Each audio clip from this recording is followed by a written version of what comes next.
안녕하십니까. 경향신문 이대글입니다. 오늘은 박근혜 대통령이 왜 아픈지, 왜 야당을 공격하는지 이런 주제로 말씀드리겠습니다. 박근혜 대통령이 한나라당 대표 때인 2006년입니다. 지방선거 유세증 괴한의 습격을 받고 병원에 입원한 적이 있었습니다. 이때 병원에 입원해 있었으면서도 대전은요 하면서 대전 판세를 물어보았었다고 합니다.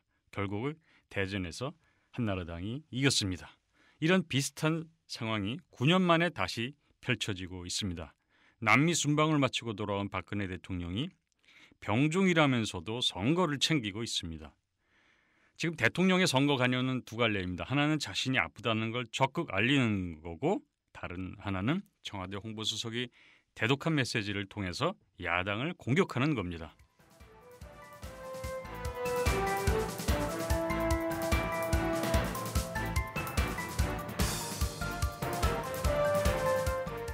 자, 그럼 대통령이 아프다는 게 어떤 의미일까요?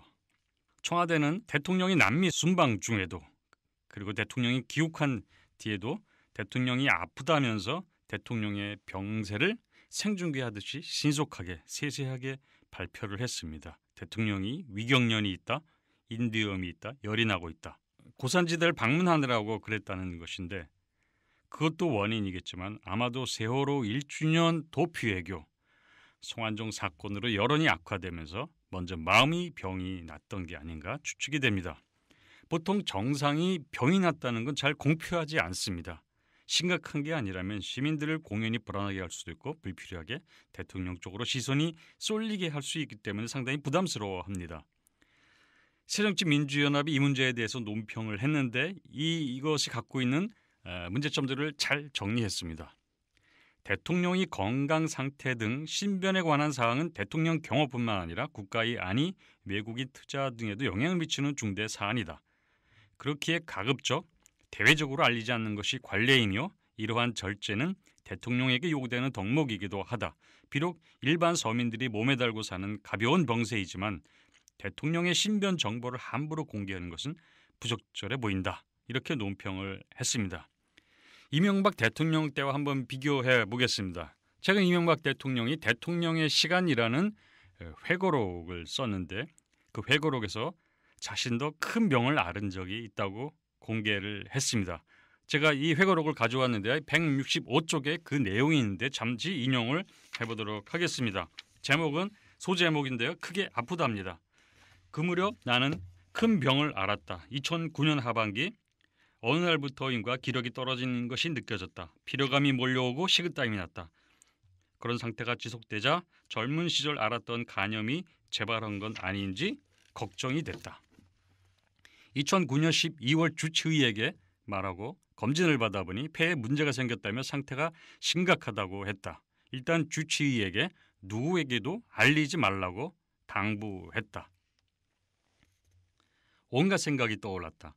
세계 금융위기가 닥쳐 나라가 어려울 때였다. 이 사실이 외부에 알려지면 문제가 심각해진다. 멀쩡한 기업도 시장에서 부도위기설이 나돌거나 CEO의 건강이 좋지 않다는 소문이 나면 순식간에 무너진다.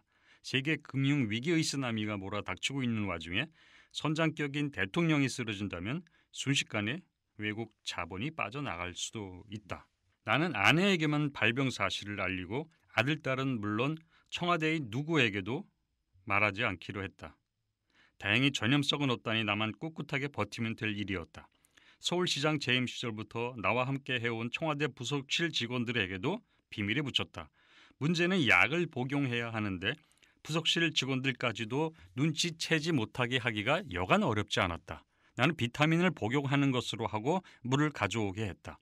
관저에서 나올 때마다 그날 먹을 약을 주머니에 넣어 출근했다. 외국에 나갈 때는 아내가 약을 챙겼다. 아내는 낙천적인 사람이다. 내가 아프다는 사실을 털어놓자 하나님께서 당신을 대통령으로 세우셨는데 꼭 살리실 거예요. 내가 간절히 기도할게요. 라는 게 아내의 첫 반응이었다. 남편이 큰 병에 걸렸다는데 걱정도 되지 않는가 해서 순간적으로 서운한 마음이 들었지만 걱정하면 내가 더 힘들어할까 봐 그러는구나 하는 생각이 들었다. 6개월 동안 입맛도 떨어지고 약에 취해 몹시 힘들게 지냈다. 그래도 일정은 강행군을 계속했고 테니스도 횟수는 줄였지만 빠뜨리지 않았다. 안색이 환자처럼 보일까 봐 매일 아침 아내가 쓰던 화장품으로 메이크업을 했다. 연설이 있을 때는 3분마다 한 번씩 나오는 기침이 멈추도록 주치의가 조치를 했다.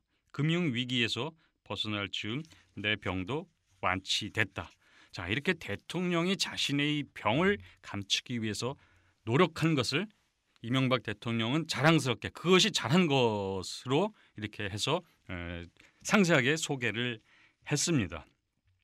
이렇게 대통령이 큰 병도 숨겼는데 박근혜 대통령은 작은 병인데도 아프다는 사실을 왜 이렇게 적극적으로 알렸을까요? 이순신 장군은 적의 유탄을 맞고 나서 나의 죽음을 적에게 알리지 말라 이랬는데 왜 박근혜 대통령은 만천하에 알렸을까요?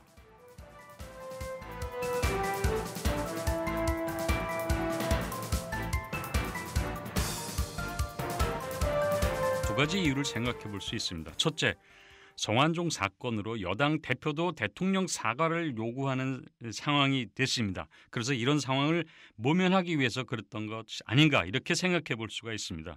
다시 말해서 대통령이 직무를 하지 못하고 안정을 취해야 하니까 사과도 할 수 없는 상황이라는 뜻일 겁니다. 이건 이렇게 아픈 나에게 매몰차게 사과하라고 다그치지 못하겠지 이렇게 계산한 것일지도 모릅니다. 새누리당이 논평한 것을 보면 그런 낌새를 어느 정도 느낄 수 있습니다. 새정치민주연합이 9박 12일이 중남미 순방 후 귀국하는 대통령을 향해 과도한 정치 공세를 벌이고 있다. 대통령 사과하라, 비서실장 잘라라, 법무장관, 민정수석 손 떼라 등의 주장은 최소한의 정치적 금도를 넘어섰다. 대통령의 수적을 다 자르면 국정 보좌는 누가 하나. 국가를 위한다면 대통령을 흔들고 국정을 무력화하는 무분별한 정치 공세는 지양해야 마땅하다. 대통령은 링거를 맞아가며 강행군을 이어갔다. 총성 없는 전쟁 시대인 지금 지도자들이 앞장서 뛰는 세일즈 외교는 미래를 위한 국가 간 협력이다. 따라서 박 대통령의 순방은 국익을 위한 대승적 차원에서 이해하는 게 우리의 성숙된 자세다. 특히 국민을 대표하는 야당이라면 링거 순방에 대한 기본 예의는 지켜야 할 것이다. 이렇게 새누리당이 논평을 냈습니다. 대통령이 자기 병을 적극적으로 알린 둘째 이유는 대통령에 대한 동정론을 유발해서 선거에서 지지자를 결집해 선거 도움을 받으려고 했던 것이 아닌가 이렇게 추측해 볼 수 있습니다. 그런데 대통령이 왜 사과는 않고 남 탓, 과거 탓만 할까요? 대통령은 이번에 사과하지 않았습니다. 국민께 심려를 끼쳐 유감스럽게 생각합니다. 이렇게 말을 했습니다. 그런데 왜 유감인지 분명하게 표현하지 않았습니다. 이번 문제 때문에 그랬다고 했는데 그럼 이번 문제가 무슨 문제인지 불분명합니다. 그 앞에 나와 있는 문장을 보면 이렇습니다. 어제 국정 공백을 최소화하기 위해 더 늦출 수 없는 사안이라 안타깝지만 국무총리의 사의를 수용했습니다.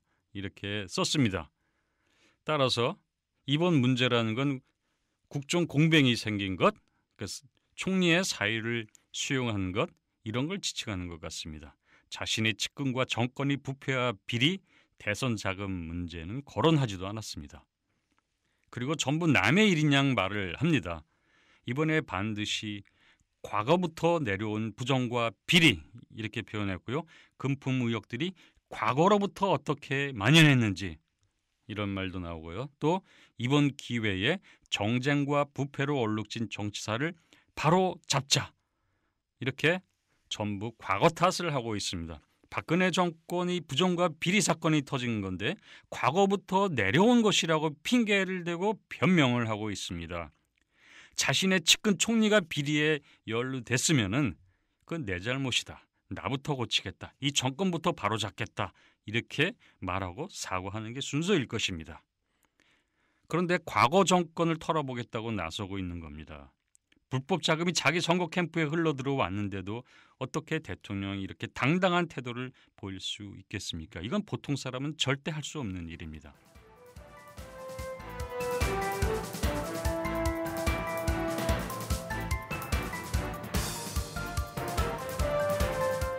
대통령이 안정을 취해야 된다고 했다는데 어떻게 대통령이 야당과 정쟁은 그렇게 적극 나서는 겁니까? 아프다는 박근혜 대통령이 유감 표명을 하는 박근혜 대통령이 어떻게 야당을 상대로 정치 공세를 펴는 것은 잊지 않고 꼭 하는지 그거 정말 신기합니다. 박근혜 대통령은 성완종 씨 2차례 사면 문제를 두고 제대로 진실을 밝혀야 한다고 강조했습니다.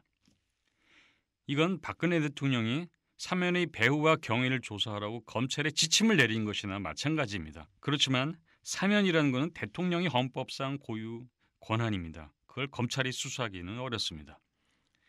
그리고 박근혜 정권 비리가 다 과거 사면 때문이라는 식으로 주장을 했는데 이게 논리적으로 타당한 주장일까요? 박근혜 대통령은 사면이 오늘날 같이 있어서는 안 된 일들이 일어나는 계기를 만들어 주었습니다. 이렇게 발표를 했는데 과연 타당할까요? 자, 만일 누군가가 벼랑 끝에서 추락사를 했다고 칩시다. 그럼 사망 원인은 무엇입니까? 자, 그 사람은 등산을 했고 등산 전에는 부부싸움을 해서 화가 난 상태였다고 해봅시다. 자, 그렇다면 부부싸움으로 화가 난 것이 계기가 돼서 등산을 했으니까 추락사의 원인은 부부싸움이라고 해야 할까요? 아니면 등산했기 때문에 추락사했으니까 등산한 것이 원인이라고 해야 될까요? 아니면 벼랑 끝에서 실족한 것이 원인이니까 벼랑 끝에서 실족한 것을 이유라고 해야 할까요? 인과관계를 따지려면 직접 원인을 찾아야 합니다. 배경과 계기를 찾으면 끝이 없습니다. 아마 지구 탄생, 나아가서 태양계, 우주가 생긴 게 원인이 될 수가 있기 때문입니다. 그리고 사면 문제를 구체적으로 드러난 정권 비리와 같은 무게로 다루는 것은 정말 불공정한 태도입니다. 박근혜 대통령이 사면 문제를 제기하면서 결국 초점이 사면 문제로 옮겨가도록 했는데 그거는 박 대통령이 선거를 앞두고 야당의 정치 공세를 펴기 위해 병중의 메시지를 발표한 것이라고밖에 볼 수가 없습니다. 박근혜 정권 비리가 터져서 야당과 시민들이 정당한 비판과 견제를 하고 있습니다. 그런데 이걸 정쟁이라고 대통령이 공격하고 있습니다. 특히 대통령이 병중에 이렇게까지 하는 것, 이건 진짜 대통령이 정쟁을 유발해서 정치적 이익을 취하려고 한다. 이렇게 볼 수밖에 없는 상황입니다.